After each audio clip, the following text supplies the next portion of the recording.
Hai, assalamualaikum warahmatullahi wabarakatuh. Perkenalkan, nama saya Marsha Sukma. Di sini saya akan menjalankan tugas belajar di luar kelas hari ke-27. Tugasnya yaitu menjawab pertanyaan atas pertanyaan BBB tema prioritas dalam proses membimbakan. Pertanyaan pertama yaitu kegiatan apa yang harus diprioritaskan motivator dalam proses membimbakan. Mengapa dan jelaskan. Karena kita bimbingan minat baca dan belajar anak, kita memiliki tujuan utama yaitu menumbuhkan karakter minat baca dan belajar anak secara intrinsik. Maka prioritas dalam membimbakan adalah kegiatan yang berhubungan dengan minat baca dan minat belajar. Kegiatannya yaitu bermain baca-bacaan. Jadi prioritas kita adalah bermain baca-bacaan. Yang kedua, kapan motivator mengajak anak bermain baca-bacaan dalam proses bimba distance learning? Pertama-tama, waktu kegiatan awal kita itu bermain baca-bacaan juga.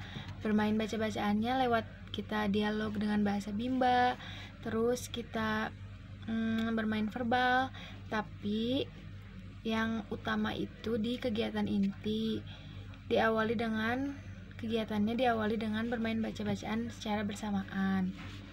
Terus yang ketiga atau yang C, sudahkah Anda menerapkan kegiatan bermain baca-bacaan dalam proses bimba distance learning? Berikan contohnya. Tentunya sudah. Seperti yang tadi saya bilang, misalnya waktu kegiatan awal kita berdialog dulu dengan anak menggunakan bahasa bimba, terus kita bermain verbal kata misalnya, terus udah itu baru kalau mau mulai kegiatan inti kita mulai dengan bermain baca-bacaan secara bersamaan. Terus, sebutkan manfaat dari kegiatan bermain baca-bacaan. Manfaatnya adalah anak tumbuh minat baca dan minat belajarnya secara intrinsik. Anak jadi terampil karena sering dilatih.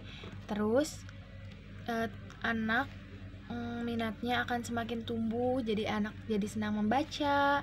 Terus, anak jadi mandiri. Misalnya kalau misalnya anak udah nyaman kayak gitu, kalau kita awal-awal baru mulai, anak udah mandiri, udah ngeliatin kayak modulnya, ibu ini udah siap modulnya, ada berapa, dia nyebutin sendiri tanpa perlu ditanya misalnya.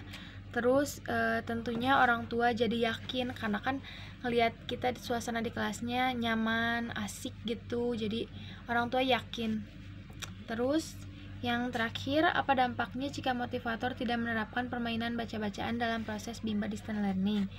Dampaknya buat kita sendiri motivatornya tentunya kita nggak akan bisa nikmatin suasana kelasnya, kayak kan kelasnya jadi gak asik gitu, gak nyaman, kitanya juga gak nyaman, anaknya gak nyaman, jadi gak enak aja kelasnya, suasananya. Terus buat anak minat bacanya tumbuhnya lambat. Terus kalau gak lambat ya bisa jadi minat bacanya gak tumbuh sama sekali misalnya. Terus kan ada tujuan bimba ayat kelima itu yang hak anak mendapat pembelajaran. Terus kewajiban orang dewasanya itu yang ngasih.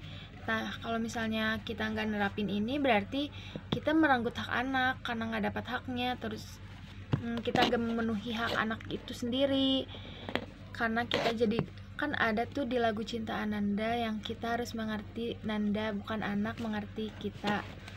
Jadi kalau kayak gitu berarti kita jadi gak bisa ngerti anaknya, malah kita yang minta anak buat ngertiin kita gitu kan, itu gak boleh. Terus yang terakhir itu orang tua jadi gak percaya gitu loh kalau misalnya lihat suasana kelasnya kan gak asik, gak rame, kayak anaknya kayak gak nyaman, kitanya kayak gak nyaman. Bisa jadi nanti orang tua sedikit demi sedikit mundur gitu, jadi gak nerusin lagi gitu. Sekian yang dapat saya sampaikan, mohon maaf bila ada kesalahan. Wassalamualaikum warahmatullahi wabarakatuh.